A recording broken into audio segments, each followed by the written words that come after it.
Ուրեմն Նիկոլ Փաշինյանը իր ամանորյա ուղերձում սահմանեց նոր ռեկորդ, հայտարարելով, որ ոչ միայն Ղարաբաղը մերը չի եղել, այլ նաև Հայաստանը, և Հայաստանը այլևս մերն է, բացառապես իր քայլերի և գործողությունների արդյունքում։ Ուրեմն լսեք, մինչև ձեր իշխանության ղեկին հայտնվելը ոչ միայն Հայաստանն էր մերը, այլ նաև Արցախը։ Եվ ձեր գործունեության արդյունքում է,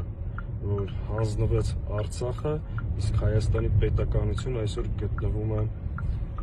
վտանգի տակ։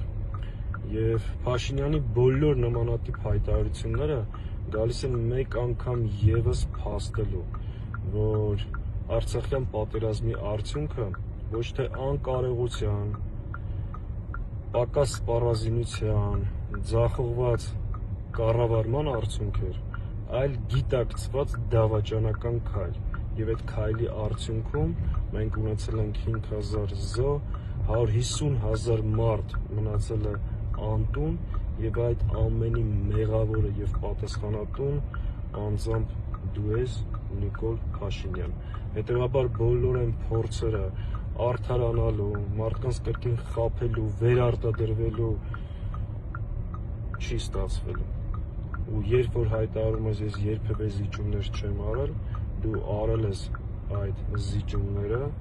և այդ զիջումների արդյունքում այսօր նաև Ադրբեջանի զորքերը գտնվում են Հայաստանի ինքնիշխան տարածքում։ Սա է իրականությունը, և այս ամեն ինչի համար դուք պետք է պատասխան տաք։